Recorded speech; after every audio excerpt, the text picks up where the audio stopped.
Hey, welcome to this first lesson. If you haven't already seen me through the intro videos, I'm Mr. Hansen, and this is our first lesson for real in the Unit 1 content for biology. We're starting off by looking at biomolecules. I won't always do an introduction like this on these lessons, but just because of some of the formatting, wanted to go ahead and do that here. On the next slide, you're going to see a list of a bunch of terms. Those are the items that you want to watch for because those are the terms and the concepts that we're going to be looking for in this set of content. They'll show up later on quizzes and other activities, and eventually on your test, and eventually on final exams like the EOC. So these are the key topics to look for. You'll also be using something called the concept outline, and I'll show you that on the following slides. So welcome to the course, welcome to this first lesson. Let's jump in and let's get started. Here you are. Here's our important topics and terms. Everything from metabolism down to proteins there. Now I know that looks like a lot, but what's nice about this is we're going to put each of these terms in context and provide definitions as needed. By way of explanation, you're going to be using the concept outline. The best way to think of the concept outline is that it is kind of guided notes as well as a study guide. If you're used to getting a study guide somewhere in like the last 2 days before a test, I'm not doing that with this course. You are getting the study guide right at the front, and I call it the concept outline. What terms should you be looking for? Which items should you be studying and looking for, and how do they relate to each other? So my suggestion for you, especially if you're taking this as a virtual course, would be to fill out the definitions for each of these terms or concepts in the concept outline. So say you're doing metabolism there, that first one. Probably you're going to edit on that document, edit on your copy, and insert the definition for metabolism. Perhaps I mention it directly in the lesson, or maybe I don't, or I mention something about it. Try to include some information about what metabolism is and how it relates to some of these other topics, like are metabolism and homeostasis related? So just going through those terms, going through those ideas, that's what's going to be showing up across this unit and for this particular lesson within Unit 1. I also suggest that you include other information. So you might have other ideas that you include in that document. You might even add in some pictures or graphics or other things that you find. This is for you to make your own, use it as notes, and use it kind of as a study guide going through this, and then come back to it when you're studying at the end of the unit for the test. So let's go ahead and get started on our first few terms. Homeostasis and metabolism. Biology studies living things. Bio means life.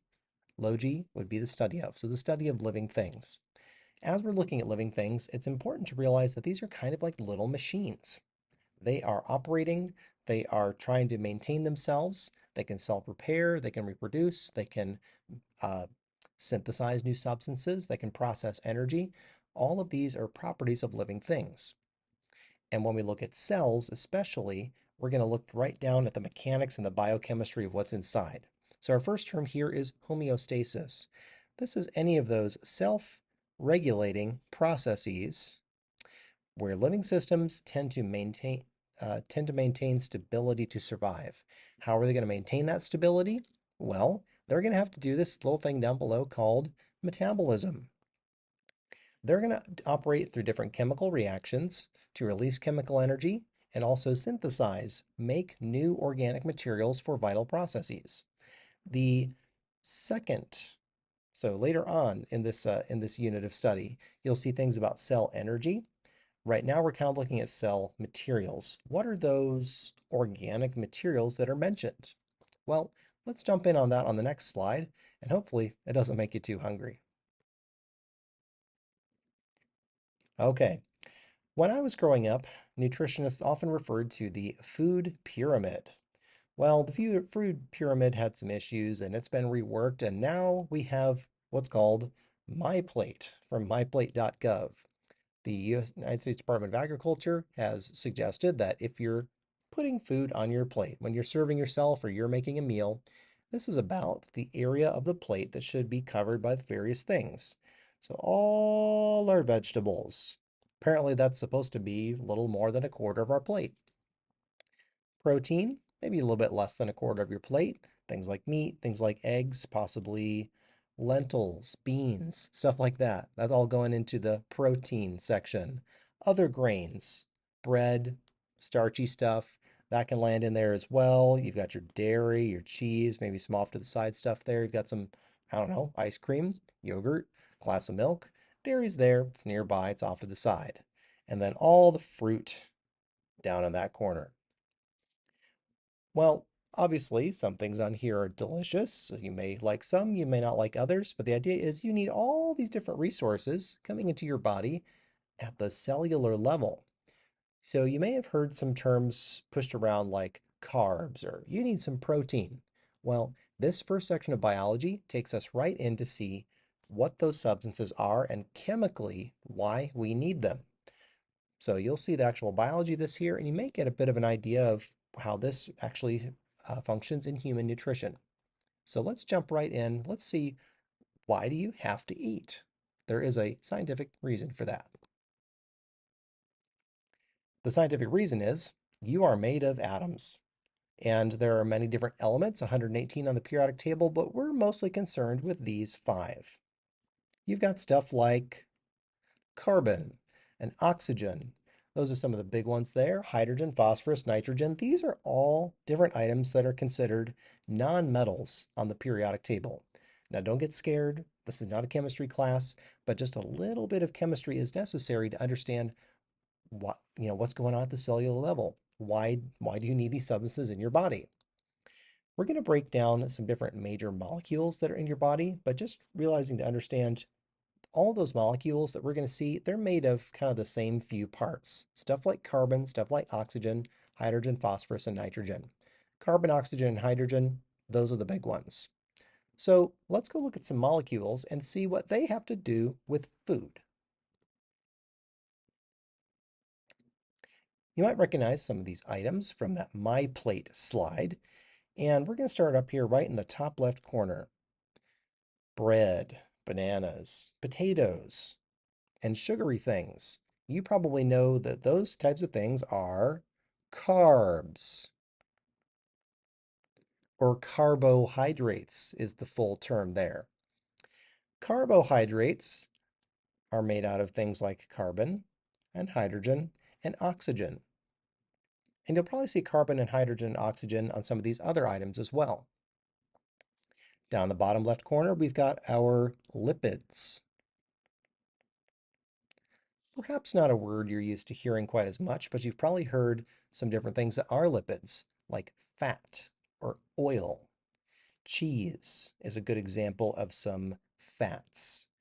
Fats are lipids that tend to be solid at room temperature, and then the oils are the ones that are liquids at room temperature.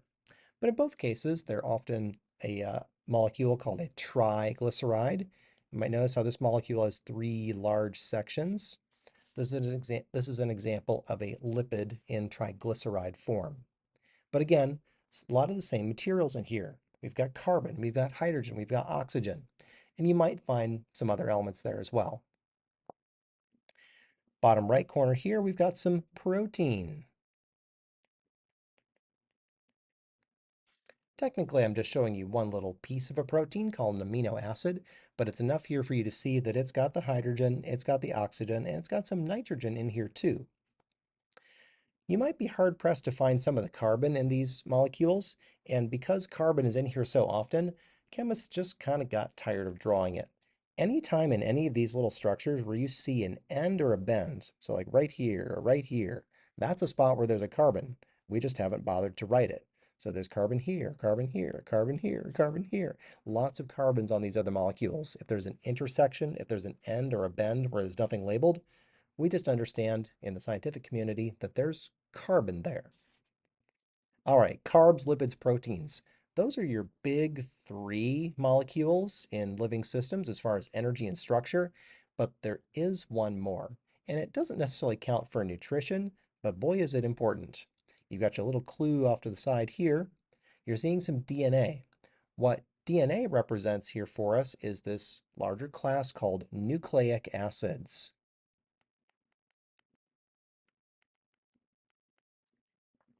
Nucleic acids, they've got the carbon, they've got the hydrogen, they've got the oxygen, but they also contain phosphorus and nitrogen. This is the class of molecules that's going to include DNA, RNA, things we'll learn about later, mainly for information storage. I'm just giving you the broad overview here, and we'll break down each of these as we go. But keep in mind, we're looking at our four main macromolecules or biomolecules. Let's define that on the next slide. I'm going to call these biomolecules. You may hear them also referred to, though, as macromolecules. If you already kind of know something about food and nutrition, you may have heard about athletes tracking their macros, how much protein, how much carbohydrates are coming into their bodies. When we look at the idea of a macromolecule, we're talking about a large molecule. Biomolecules are these molecules in living systems that are so important, and they include these large ones called macromolecules. These macromolecules are very large and they've got a lot of smaller parts. They're going to include these little pieces that we call monomers, mono meaning one, that come together to make larger structures called polymers. If you're familiar with Lego bricks, kind of the same idea here. Take the individual pieces, put them together, you're going to make a polymer. Here together is our polymer. You're going to see as we go through the different macromolecules that they have different types of monomers, and they've got a name, and then we have a larger structure that they compose, the polymer, that's also going to have a particular name. So let's look at those, and we're going to start with carbohydrates. Carbs are the big ones. Carbs are sugar, honey, bread, cellulose, paper, starches. Okay, what's going on here? Carbohydrates show up a lot in cellular systems, so they're kind of important. We'll start with them first. Starting with the name though, carbohydrate. Carbo carries the idea of carbon, and hydrate kind of sounds like, well, staying hydrated. If you have a coach or someone yelling at you to stay hydrated, they're probably mentioning that you need to drink water, which is H2O. Well, there's a way to remember what's in carbohydrates: carbon, hydrogen, and oxygen, and pretty much just those three. You're going to see carbon, hydrogen, and oxygen show up in the other macromolecules, but carbohydrates is special because they just have those three. So that's what they're made of. And when we have just the individual monomers, so the smallest pieces of a carbohydrate, we call those the monosaccharides. Sucre, sacar, you might know those from Spanish or Latin, something to do with sweet or sugar. Carbohydrates, one of the things they include are sugars. In cells, this is going to be used for short-term or quick energy. So if you ever heard someone say, they say their blood sugar is feeling a little low, they probably don't feel that great because that quick, ready source of energy isn't there for them. And then you finally eat some food, your blood sugar comes back up, you feel better. Cells use these for short-term energy and also for structure, especially in plants. If we look at things like plants and their structure, they're going to use stuff called cellulose to keep a lot of their structure. It helps them stand upright. That's the woody part in wood. That's cellulose. It's a type of sugar. Let me show you what some of those monomers and polymers look like on the next slide. Glucose is going to be a big one that shows up a lot. Glucose is one type of monosaccharide, a monomer that we can put together like Lego bricks to build these other polymers. Have a look on the next slide. Here's an example of potato starch. If you've enjoyed potato chips, French fries, any stuff that you can make out of a potato, this is what you're eating there. And technically, that starch is sugar. It's lots of little pieces of glucose. Now, if you eat a lot of carbs, there's probably a maximum amount that your blood sugar can contain where you're still healthy. So your body can store excess carbohydrates for short-term use in the form of glycogen, which is, looks kind of like the starch. Sometimes we call this animal starch. It's in your body, it builds up. I believe it's stored in muscle groups. And this can kind of be if you have if you've done what's called carb loading, kind of builds up in the muscle tissues.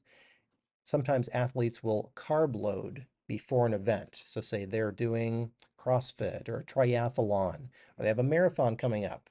They will go eat a ton of pasta, lots of bread. They will carb load, get lots of carbs in their system. You can store many thousands of calories in your body as glycogen. And here's the one I was mentioning earlier. This little log that you've got, I'm showing you strings of cellulose. All these little glucose monomers put together to make a cellulose polymer. You don't necessarily have to know these different examples, but here's just some ways where you can see that. These two up here with starch and glycogen, those are examples of energy storage. And then cellulose here is showing structure, the stringy, tough bits in wood. Or if you've crunched on a piece of celery, the strings that get stuck in your teeth, that's cellulose. Moving on, we've got the lipids. Lipids would include fats and oils, and their monomer is called a fatty acid. If I put together many different fatty acids, I will create some larger lipid polymer. Lipids can include phosphorus. Most of the time, they're going to be mostly carbon, hydrogen, and oxygen. In fact, some lipids can be just CH and O, but very often phosphorus is there. So that's why I've got it as CHO-P, sometimes P. Or CHOP. Maybe that'll help you remember. Chop the cheese. So because cheese is a type of lipid because it contains fats. This is more for long-term energy storage. In human beings, we can store excess energy for long-term use as fat. Animals do it, people can do it. Fats are used for long-term energy storage. You're also going to see these in hormones, so chemical signaling. Those different substances in your body that tell other cells what to do and when to do it. So don't think that fats and oils and stuff like that is bad. It has a use in the body. There can be too much of it, but many of those molecules are necessary for proper health and chemical signaling. You're also going to find these around nerves. So every nerve in your body is kind of like a wire, and wires have to have insulation. So around your brain, around the nerves, throughout your arms and limbs and the rest of your body, lipids are there insulating the nerve tissue. Here's a couple pictures to kind of give you a sense of the structure of these. Lipids are quite important in cells because around every cell is a cell membrane. And that cell membrane kind of looks like what you see here in this corner. It's kind of hard to see, but each of these little red tops and little tails that we've got, let me see if I can change my pen color easily. It's not letting me do it. All of those little yellow tails that you see inside this phospholipid bilayer, you're looking at these molecules. These are the little tails showing up in that cell membrane. So lipids have a role in cell membranes. Or if you're looking at something like an oil, here's an example of a triglyceride. Proteins. You notice we have changed one of the letters in what's in them. CHO, still there, carbon, hydrogen, oxygen, but now we've got some nitrogen. Our monomers in this case are going to be called amino acids. And here's where we really get into the Lego bricks idea. What are we putting together to make a larger structure? Proteins are huge in the body. Pretty much everything that you see on camera looking at me, my hair, some of what's going on with my teeth, my skin, even this shirt here, you're seeing some proteins. Okay? Skin, muscle, fingernails, hair, stuff you can't see, like the digestive enzymes that are processing my lunch. Proteins are doing all of that. To help you picture proteins, well, we need to go one slide further. So here's a protein, and this is a huge, huge complex structure. If we put together these little pieces called amino acids, so here's one called alanine plus a serine, put it together, you can create these larger structures, these long amino acid chains, and then those can be twisted and folded and put together with other sections. And you get these large structures in many cases, complex structures with special shape called proteins. We'll talk about that a lot more when you see the enzymes lesson, but there they are. And last one in this tour, we've got our nucleic acids. These are going to include carbon, hydrogen, oxygen, nitrogen, and phosphorus. And this is the stuff where we put together individual nucleotides, all the little letters that make up DNA and RNA. Not a huge role here for, say, energy storage, but definitely storing information. So genetic information, genes, all of that's here. Nucleic acids are the type of molecule that's letting us do that. We have two main types, DNA and RNA. DNA you're probably familiar with. It's double-stranded. It's got two sides. We'll learn a lot more about this in a separate lesson, but just know that it's got nucleotides, and they're these four: thymine, cytosine, adenine, and guanine. RNA is a little different. It's going to be single-stranded. Instead of thymine, it uses something called uracil. Don't get too bogged down in the weeds as far as which nucleotide is which at this point, but just know that there's two different types of nucleic acids, DNA and RNA, and they have nucleotides. Those nucleotides are the monomers. And you put enough of them together, you create this polymer strand we call either DNA or RNA. That's it for this lesson. There's some concluding questions here at the end to think about. As you're filling out your own concept outline, you may want to put these in towards the end, answer these questions for yourself to see if you kind of understand and can figure out what's going on here. I'll catch you in the next lesson.